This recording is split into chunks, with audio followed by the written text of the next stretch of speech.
tempos atrás, né, nós comemoramos, cada ano nós marcamos essa data.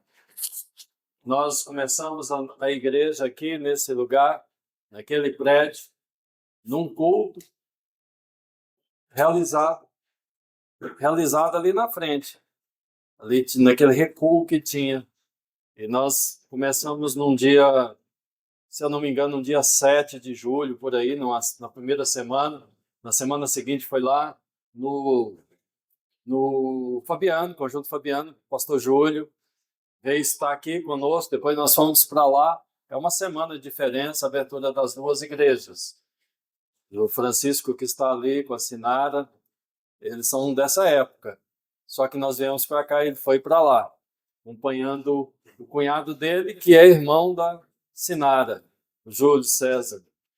E durante esses anos todos, nós temos permanecido naquilo que o Senhor nos mandou fazer.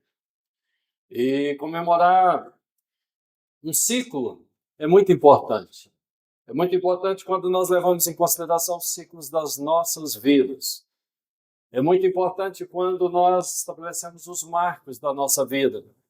Há um texto na palavra do Senhor que diz assim: não remova os marcos antigos.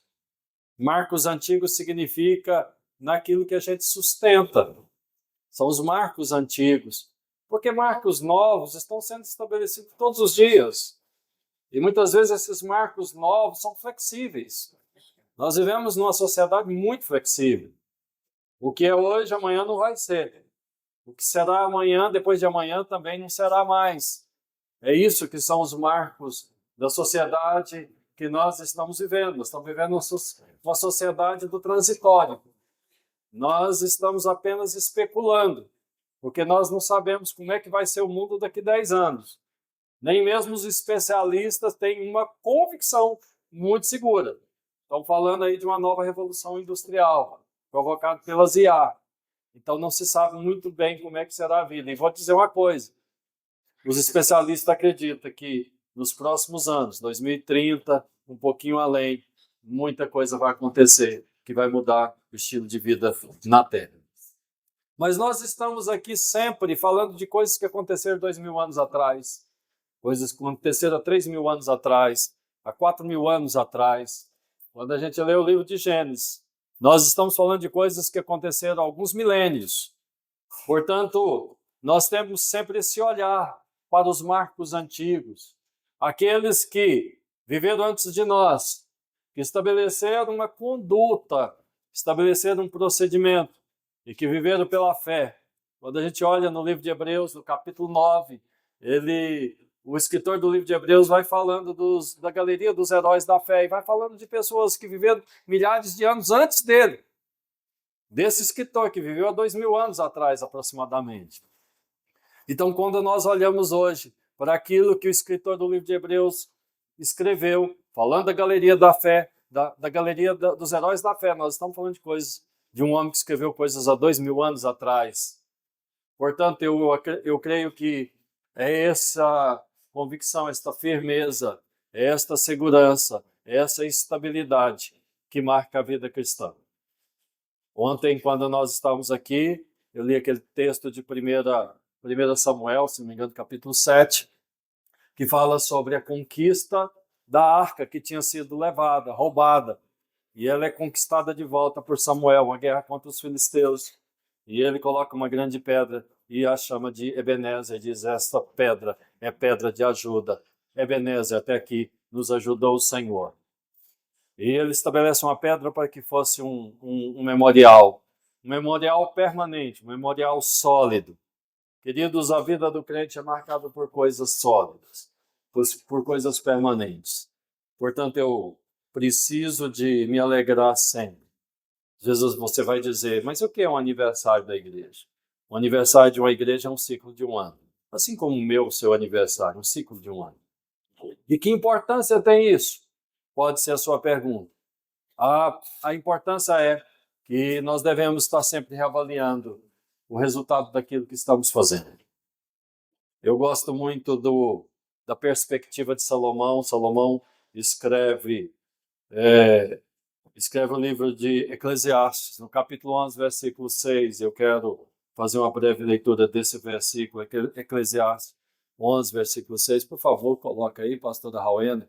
Enquanto ela vai colocando, eu quero fazer um agradecimento muito especial a cada um dos obreiros da igreja, a cada um daqueles que tem ministério na igreja, a cada um daqueles que fazem com que a igreja funcione.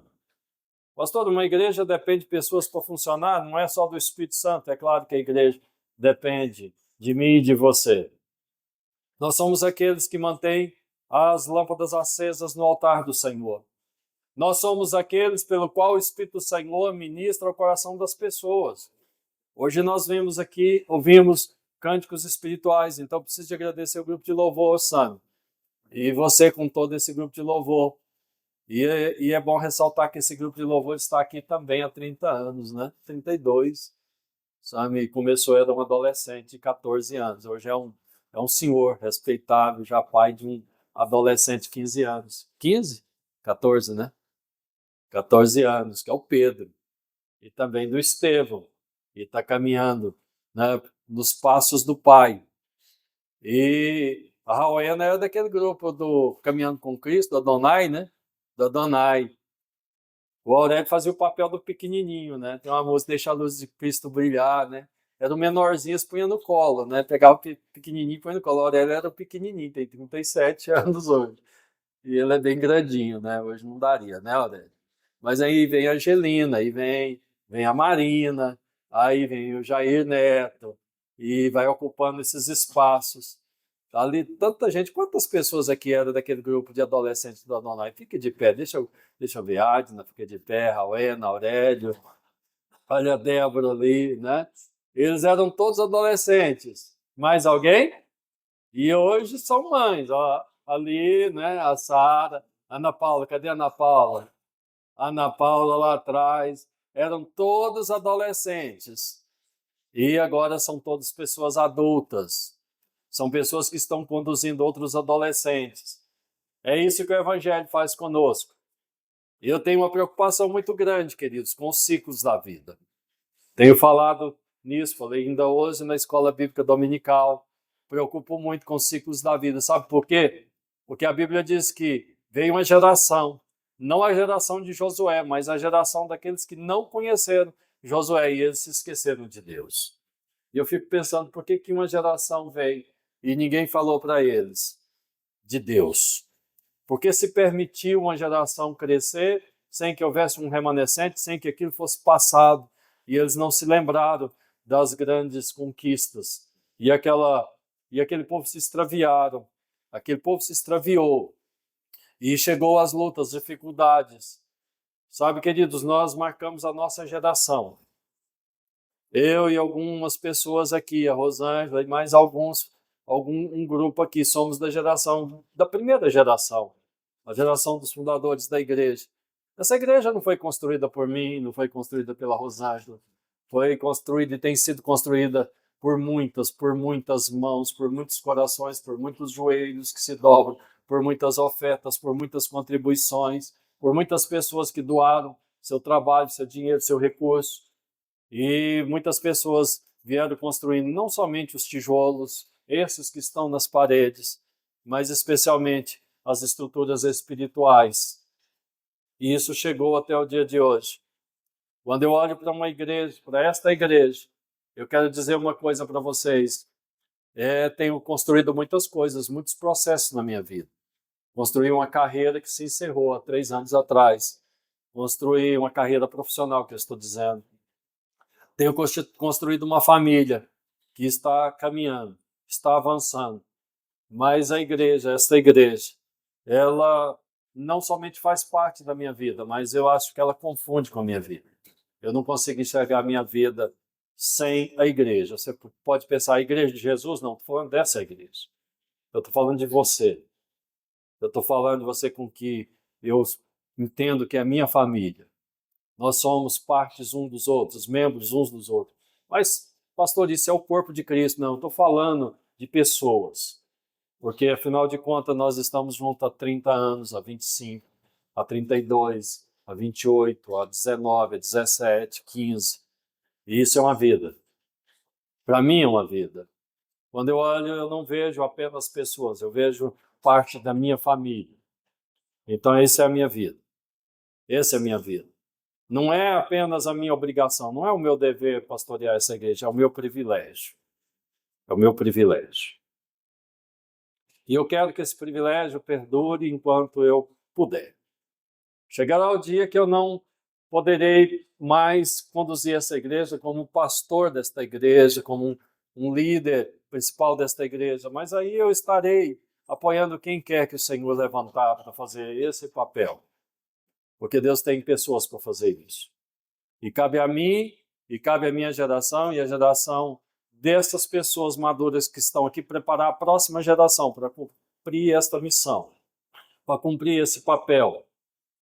Essa é a minha responsabilidade. E essa é a sua responsabilidade. A nossa responsabilidade não pode ser frustrada, nós não podemos deixá-la para trás. E eu preciso agradecer de uma forma bastante especial o Ricardo, o pastor Ricardo.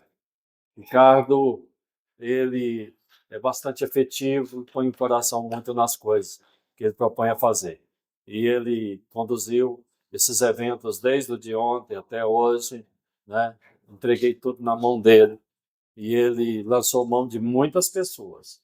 Então, agradecendo ele, eu quero agradecer a todos aqueles que colaboraram com o Ricardo. Desde aquela janta de ontem, a janta de hoje, o Ricardo tomou a frente de tudo e eu descansei. E isso é muito bom.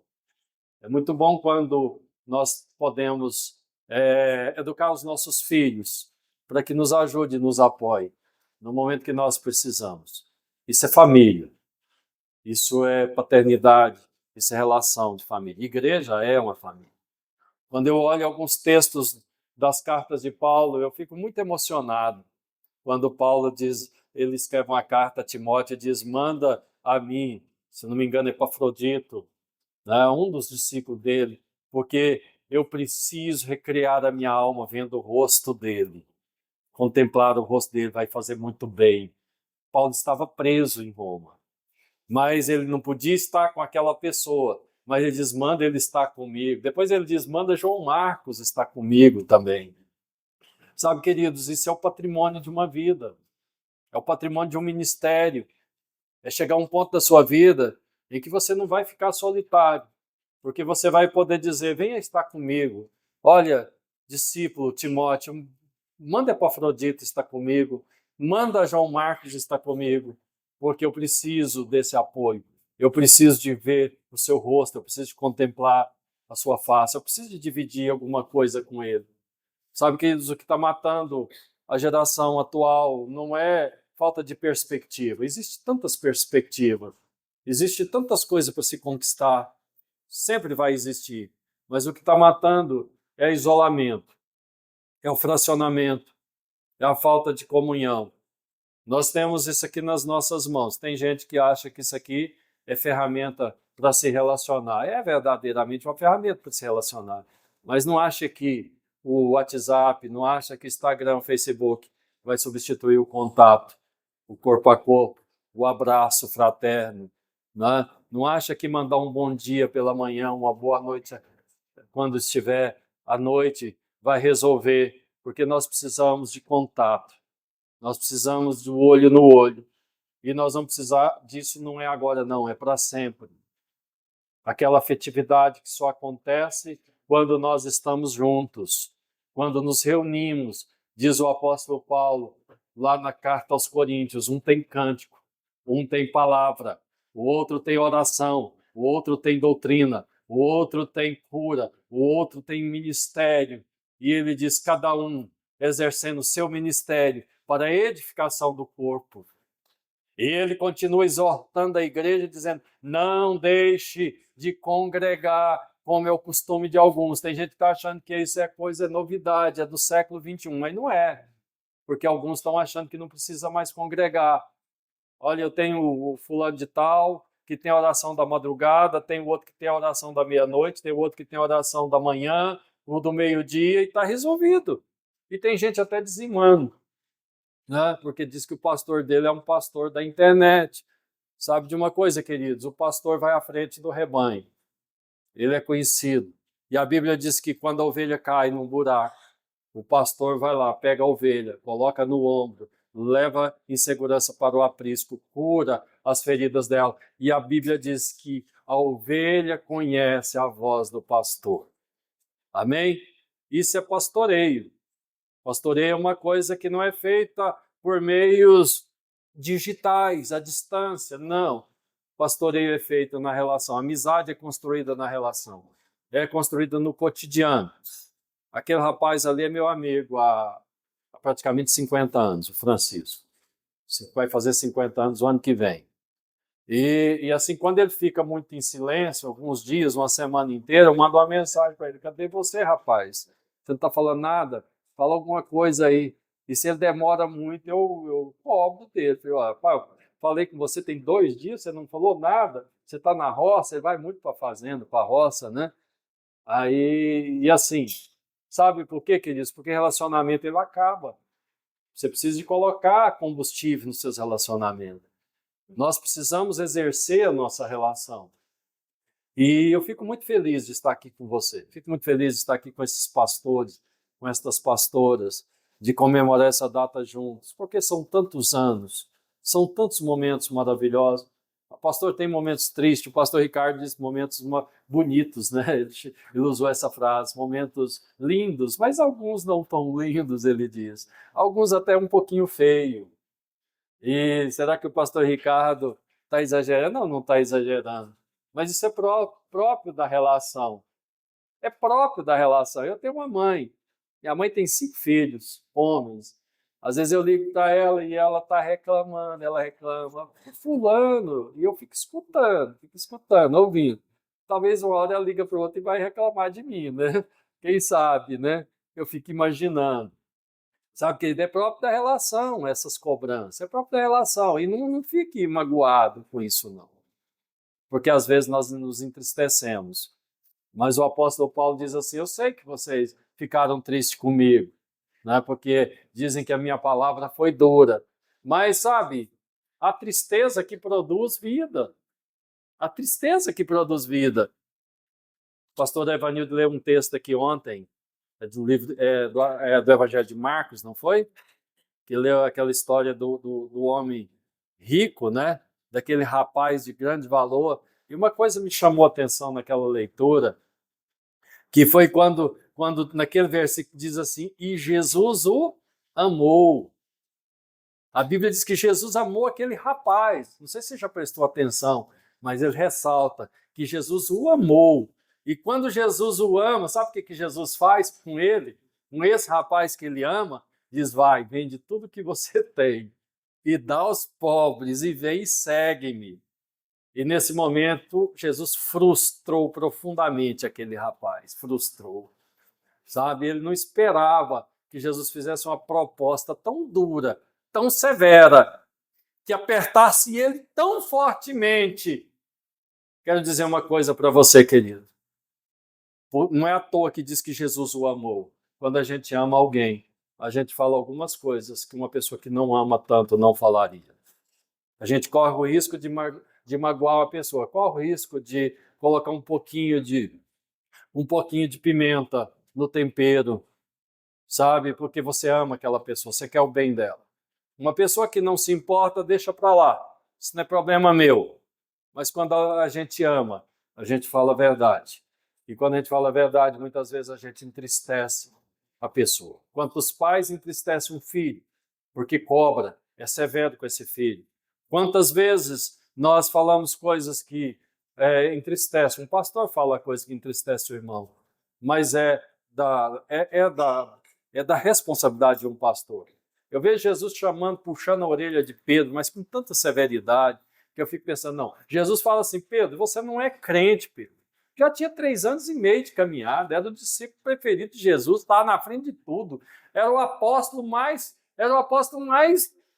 ativo daquele grupo, e Jesus fala: você não é crente, Pedro. Quando você se converter, você vai anunciar os teus irmãos. Irmãos, aquilo foi uma bufetada.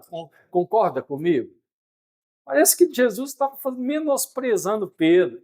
E depois Pedro fala, eu sou corajoso. Jesus, não, você não é tão corajoso igual você está pensando, você vai me negar.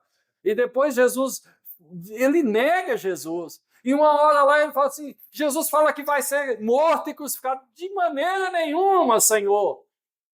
Parece um ato de cuidado do discípulo, do apóstolo com o mestre. E Jesus diz, para trás de mim, Satanás. Sabe, Jesus não procura uma palavra, talvez um jeito mais que não tivesse uma interpretação dúbia, né? Eu entendo claramente que Jesus estava falando com o diabo, não com Pedro, mas era com Satanás que estava falando na boca de Pedro. Não era com Pedro, não era Pedro um Satanás, para trás de mim, Satanás. Era aquele que estava falando através da boca dele. Mas quantas vezes nós não entendemos as coisas? Quantas vezes nós nos entristecemos? Sabe, queridos, nós não podemos garantir que a nossa caminhada será indolor.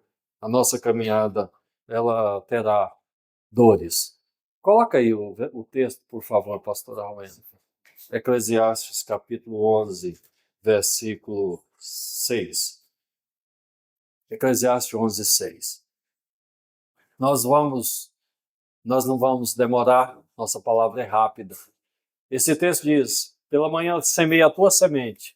Em que horário que nós devemos semear a semente? Diga assim, pela manhã. À tarde não retires a tua mão, porque tu não sabes qual prosperará, se esta, se aquela, ou se ambas serão igualmente boas. Semeadura, plantar e colher, é uma alegoria muito utilizada, foi utilizada por Jesus, está utilizada aqui nesse Salmo 126, versículos 5 e 6. E por que é tão importante essa alegoria? É porque os processos de uma vida é assim. Nós precisamos compreender que antes de colher, nós precisamos plantar. E nós devemos plantar quando nós temos a melhor condição para isso. Se planta pela manhã, ele diz, semeia a tua semente pela manhã, porque de manhã é a hora que você tem mais vigor, é a hora que você tem mais força, é a hora que você tem mais disposição. E os aspectos da vida é assim mesmo. Nós não podemos ficar aguardando o tempo passar, esperando que alguma coisa aconteça na nossa vida. Nós precisamos agir no tempo certo. Para algumas pessoas aqui, estão no amanhã, na manhãzinha, o dia está clareando, estão começando as suas vidas. Para outras pessoas, amanhã já está indo. Para algumas pessoas já é meio-dia, e outras estão no entardecer das suas vidas. E no entardecer é um momento de colher. Mas por que nem todas as pessoas que estão no entardecer da sua vida conseguem colher alguma coisa? Talvez não tenha plantado, talvez tenha faltado com o cuidado, porque nós precisamos ter alguns cuidados para colher. Os processos das nossas vidas é assim. Nós plantamos, nós regamos, nós cercamos, e o texto diz que não tire a tua mão, não retires a tua mão, mas planta. E ele diz, planta com abundância, porque você não sabe qual é a semente que vai prosperar. Às vezes nós ficamos frustrados por aquelas coisas que não dão certo na nossa vida. Vejo algumas pessoas dizendo assim, olha, eu tentei, mas não deu certo, aí eu deixei de tentar. Olha, eu prestei antigamente era vestibular, agora é Enem, e não passei, fiquei frustrado, nunca mais tentei. Sabe de uma coisa, queridos? Nós precisamos entender que para colher precisamos de semear e semear com fartura, porque nem tudo que nós lançamos na terra, mesmo que a terra seja boa, irá germinar. Algumas sementes vão falhar, alguns projetos não vão dar certo, algumas tentativas serão frustradas. Quando eu estava estudando para o vestibular, para engenharia elétrica, tinha um rapaz que sentava do meu lado. Ele já tinha tentado 16 vezes o vestibular para a medicina, 16. E ele não tinha desistido. E ele continuava. Não sei se ele passou. Eu não vi ele depois disso. Mas sabe de uma coisa, queridos? Às vezes você precisa ser persistente. Precisa insistir. Não vai dar certo na primeira, não vai dar certo na segunda, não vai dar certo na terceira. Mas continue. Continue, persista.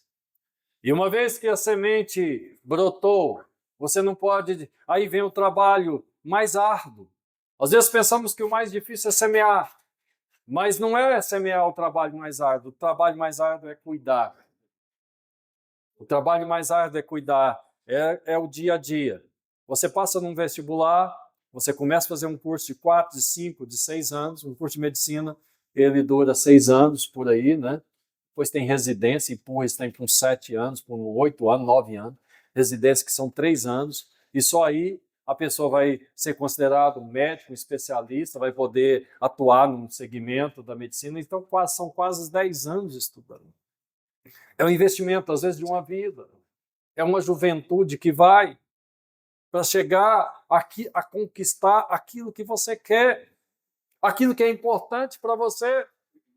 Entenda uma coisa, nem todas as pessoas vão entender o que é importante para você.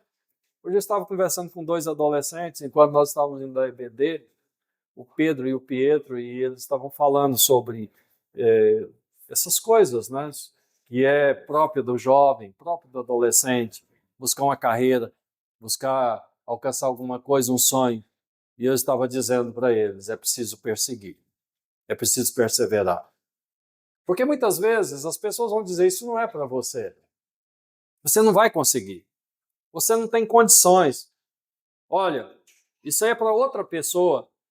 Mas nós compreendemos, queridos, que nós somos pessoas que podemos coisas que outras pessoas vão achar que nós não podemos. O que nós precisamos mesmo é ter disposição. O que nós precisamos mesmo é de buscar a direção de Deus. Porque quando Deus entra numa causa, quando Deus está no projeto, então aquilo vai dar certo. Quando Deus não está, não vai dar certo. Nós estamos aqui há 32 anos. Não faltaram as crises, não faltaram conflitos, não faltaram as tentações para parar, para desistir, para recuar. Como o pastor Ricardo deixou entender, subentender naquilo que ele falou. Não faltaram. Mas ontem eu disse que não estaria aqui para falar dessas situações. Não estaria aqui para falar dos conflitos, mas eu gostaria de falar sobre as conquistas. Porque são estas conquistas, são maiores do que as crises pelas quais passamos. Aquilo que precisamos, que eu precisei renunciar muitas coisas para estar aqui. Mas sabe de uma coisa, queridos? As coisas que nós conquistamos, que eu conquistei e que as pessoas que conseguiram renunciar, conquistar é muito maior do que aquilo que renunciou. O pastor o Ricardo não está aqui se ele não tivesse capacidade de renunciar. Se ele não tivesse capacidade de passar por cima das suas frustrações, dos seus momentos de dificuldade, dor. Dia desse nós estávamos conversando, nós marcamos uma reunião aqui, eu e ele, para nós conversarmos, como 2 pastores, e ele diz, vamos marcar às 7 horas da noite, porque se eu chegar em casa eu vou ter dificuldade de sair de novo. Porque às vezes eu chego em casa tão cansado, né, tão abatido, de um dia inteiro de trabalho. Eu entendo isso, eu compreendo isso. Não é fácil. São 52 aulas, né, por semana. É muita aula, em 3 contratos diferentes. Não é fácil. Mas sabe de uma coisa, querido? Não é porque é fácil que você vai estar aqui. Você está aqui hoje. E não vai ser porque é fácil que você vai estar daqui o ano que vem, daqui 10 anos. Muitas coisas vão aparecer, muitas dificuldades vão aparecer no seu caminho. Aquele que lança semente, muitas vezes tem que lutar contra as pragas, tem que amarrar a cerca, tem que ir lá enrolar o arame. Muitas vezes ele tem que vigiar, porque senão os destruidores, os gafanhotos vão destruir a sua plantação. Aqueles pais que estão criando seus filhos sabem muito bem do que eu estou falando. Quem tem crianças, quem tem adolescente, sabe da dificuldade que é você criar um filho com tantos ataques, com tantos contra-ataques, com tantas seduções. Não é fácil. Eu e a Rosângela criamos 2 filhos. São adultos hoje. São 2 homens. Né? São 2 pais de família. Mas foi fácil para nós? Não, não foi fácil. Quantas madrugadas orando. Quantas noites sem dormir. Quantos jejum. Quantas consagrações. Quantas lágrimas. Quantos choro. Mas sabe de uma coisa, queridos? A palavra do Senhor diz que aquele que desenvolve o bom trabalho, que corre a caminhada da fé, verá o resultado do seu trabalho e ficará satisfeito. Essa é a grande diferença. Todos nós vamos sofrer, de uma forma ou de outra. Todos nós vamos sofrer. Mas a diferença entre aqueles que amam a Deus, aqueles que servem o Senhor, é que eles verão o resultado do seu trabalho e eles vão ficar satisfeitos. E eu profetizo isso sobre a sua vida, você que é pai, você que é mãe, você que está criando o seu filho nos caminhos do Senhor, você que muitas vezes não está com nenhuma vontade de sair de casa, mas você fala, eu vou, porque eu tenho que dar exemplo para o meu filho, eu tenho que levar o meu filho. Nós estávamos falando do Adonai Kids, do Adonai. Esse grupo ele reunia, eu lembro que era nos sábados à tarde, né, Raul? Os ensaios. Não era fácil. Alguns pais tinham que sair de casa, trazer o seu filho, trazer a sua filha para vir aqui ensaiar. E não era fácil para ele sair de casa.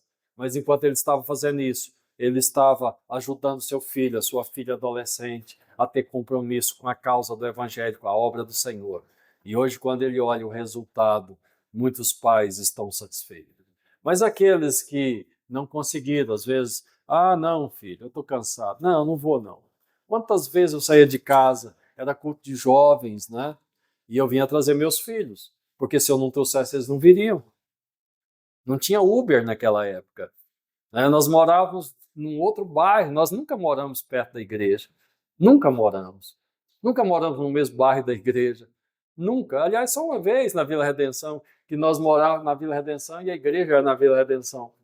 Mas sempre era longe. Eu tinha que pegar o carro e trazer o Aurélio para o Adonai, trazer o Ricardo para os ensaios. O Ricardo participava de uma banda também. Mas quando eu vejo o que isso provocou na vida deles, eu fico satisfeito. Valeu a pena. E cada pai que tem os seus filhos adultos hoje passou por uma experiência parecida com a minha. Cada pai que tem seus filhos aqui na igreja, cada uma das mães que tem seus filhos aqui na igreja, sabe o que teve que fazer. Quantas orações, quantos clamores, quantas lágrimas derramaram na presença do Senhor. E por isso eles estão aqui hoje. Por isso eles estão sólidos. Queridos, nós chegamos a 32 anos, mas nós não chegamos ainda no entardecer. Nenhum de nós chegamos no tempo da colheita ainda. Nós vamos colhendo. Há uma colheita maior para ser realizada. Nós não podemos tirar a mão. Nós não podemos desanimar. Esse texto do Salmo 126 diz, aquele que leva a preciosa semente, andando e chorando, voltarão com júbilo com seus feixes. Eu quero declarar sobre a sua vida que você que está andando e chorando, e muitas vezes cansado. Ontem eu estava conversando com um casal, ele está aqui hoje, e ele estava dizendo do cansaço, da fadiga que eles estão tendo, a vida, como está difícil, trabalhar, tantas coisas, tem filhos pequenos ainda. E eu disse para eles, e volto a reafirmar aqui do púlpito, não desista. Não desista. Vale a pena. O corpo, o cansaço físico, ele passa. Nós dormimos uma noite, descansamos e voltamos no outro dia. Sabe uma coisa que não passa? É quando o nosso coração está abatido. Porque nós perdemos um filho. Porque perdemos um ente querido. Porque foi perdido para as drogas, perdido para o crime, perdido para uma vida longe da presença de Deus. É isso que não passa. É uma dor que nunca acaba. É um sofrimento que nunca cessa. Não desista. Persevere. Ande na presença do Senhor. Eu gosto muito daquela parte que o Senhor diz assim, será que ocultaríamos de Abraão o que estou para fazer em Sodoma e Gomorra? Lá está um sobrinho de Abraão. Eu preciso falar para Abraão o que vai acontecer lá. Deus falou para Abraão, olha, eu vou destruir Sodoma e Gomorra. Abraão diz, eu tenho um parente lá. Abraão intercedeu. Não foi possível salvar a cidade. Poderia ter salvado. A intercessão de Abraão poderia ter funcionado se tivesse 10 justos, mas não tinha. Não tinha 5. Deus destruiu a cidade, mas tirou a família de Ló.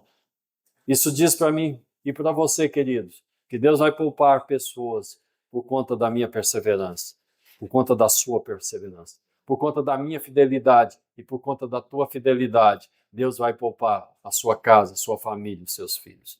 Quero te convidar a se colocar de pé. E quero convidar aqui o grupo de louvor. Nós estamos num momento de muita de muita alegria por estar completando mais um ciclo. E nós podemos dizer, Ebenezer, até que nos ajudou o Senhor. Mas eu quero orar com você.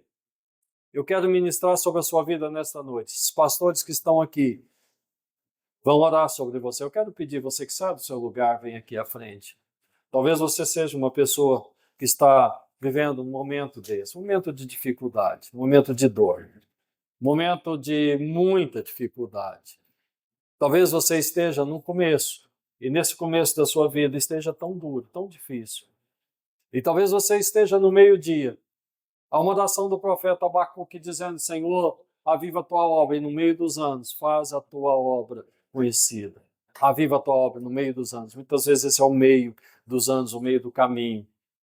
Nós andamos bastante, mas ainda falta muita coisa. E porque falta muito ainda para caminhar, começamos a ser tentados para retroceder, para desistir. Eu quero orar pela sua vida hoje. Você pode sair do seu lugar, você pode vir aqui. Queremos orar enquanto nós ministramos, enquanto o grupo de louvor vai cantar. Nós queremos orar sobre a tua vida. Queremos orar sobre a sua casa. Queremos orar sobre o seu ministério. O Senhor tem bênção para a sua vida. O Senhor tem bênção para a sua vida. Chega aqui. Chega à presença do Senhor. O Senhor quer te fortalecer. Quer fortalecer o seu físico. Quer fortalecer você na sua alma. Não é fácil o caminho. Há pedras no caminho. Muitas vezes os pés estão feridos. Muitas vezes há tantas lágrimas, tanta aflição. Talvez você chegou aqui nesta noite abatido, um pouco desanimado, triste, amargurado. Mas eu quero dizer que o Espírito do Senhor está aqui. E Ele é Espírito de renovo. Ele é Espírito de gozo, é Espírito de alegria. E o Espírito do Senhor quer trazer na sua vida um renovo espiritual. Ele quer derramar sobre você o bálsamo que sara, o bálsamo que cura. Ele quer derramar sobre você o azeite novo, a unção fresca. Você crê nisso? É para a sua vida. Eu profetizo sobre a sua vida. Que o Espírito do Senhor está neste lugar. E nesta noite Ele quer renovar você. O caminho ainda é longo. Nós ainda não chegamos no nosso alvo. Nós ainda não tomamos posse da promessa. Ainda há muitos desafios, há muitas pedras. Mas a palavra do Senhor diz que o Senhor tem um martelo esmiuçador. É Ele que quebra a pedra, esmiuça a penha. É Ele que vai abrindo o caminho diante dos seus pés. Para que você não tropece em alguma pedra, para que você não caia. É Ele o teu ajudador. O Senhor, o Deus forte. É o Espírito Santo. Ele diz, não vos deixarei órfãos, que enviarei o meu Espírito Consolador. E Ele estará com vocês todos os dias da vossa vida até a consumação dos séculos. Isso. Vem à frente, chega um pouquinho mais à frente. Vocês que estão aqui, chega um pouquinho mais à frente. Vocês podem chegar. Amém? A presença do Senhor está neste lugar. A unção do Senhor está neste lugar. Que o Senhor te fortaleça hoje. Que o Espírito do Senhor te renove hoje. Que Ele renova a sua alegria, renove a sua força, renove o seu ânimo. Que Ele te dê um novo cântico, coloque um novo cântico na sua boca. Um hino de louvor e adoração ao nosso Deus.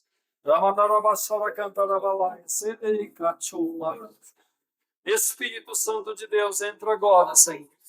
Na vida deste homem, na vida desta mulher. Na vida deste jovem, desta moça e deste rapaz, Senhor. Vai tocando agora com a tua unção, com o teu poder. Vai tocando agora, Senhor. Vai levando ele, Senhor, à dimensão espiritual. Alegra o coração dele. Abra os seus olhos, Senhor, para que possa ver. O Senhor é auxílio, o Senhor é força, o Senhor é poder. É o Senhor que renova hoje a força e o vigor daquele que está cansado e abatido. Daquele que nenhuma força e nenhum vigor tem. Levanta agora o teu filho. Levanta agora a tua filha. Faça ele sentir o toque do teu Espírito. Faça sentir o toque da tua presença. Faça sentir, ó Deus, o sopro do Senhor. O sopro do Espírito do Senhor. Sopra, Espírito Santo de Deus. Sopra, Espírito Santo de Deus. Sopra, Senhor. Alegra o coração. Alegra a alma. Vai tocando agora, Senhor. Vai tocando agora, Senhor. Vai curando, Senhor. Cura esse teu filho. Cura essa tua filha, Senhor. Porque a tua palavra diz que o Senhor levou sobre si todas as nossas enfermidades. E o castigo que nos traz a paz foi lançado sobre o Senhor. E pelas pisaduras do Senhor fomos sarados. Nós já fomos sarados, Senhor. Ó Deus, cura hoje esse teu filho, essa tua filha. Toca, Senhor, no rim. Toca, Senhor, ó Deus, na coluna, no fígado. Toca agora, Senhor, no coração, no pulmão, Senhor. Toca nos pés, Senhor. Vai ministrando poder, vai ministrando ousadia. Pai querido, é o Senhor que levanta. Levanta, Senhor, o abatido, o cansado. O Senhor habita no alto e sublime trono. Mas o Senhor também habita com o contrito de espírito, abatido de alma. Para vivificar, Senhor. Para vivificar. Vivifica hoje, Senhor. Restaura hoje, Senhor. Restaura hoje, Senhor. Coloca nas mãos do teu filho instrumentos de conquista, Senhor. Coloca espada e escudo. Coloca, Senhor, ó Deus, o traquejo do guerreiro, do soldado, do valente. Daquele que não recua, daquele que não retrocede, daquele que não volta atrás, daquele que não cede às ameaças do adversário e do inimigo. Ó Espírito Santo de Deus, fortalece o coração desse teu filho, dessa tua filha. Traz um novo ânimo, Senhor. Traz uma nova visão. Abre os olhos dele, Senhor. Abre os olhos dela, para que veja. Para que veja o Senhor. Para que veja o Senhor. Para que veja o Senhor.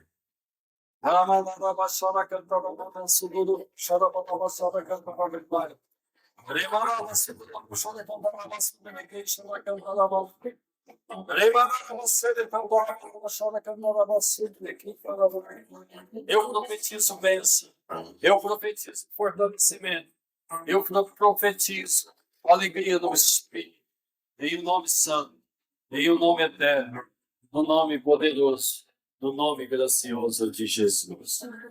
Quantos dizem amém? Receba em nome de Jesus. Receba em nome. Pode voltar no seu lugar. Deus te abençoe.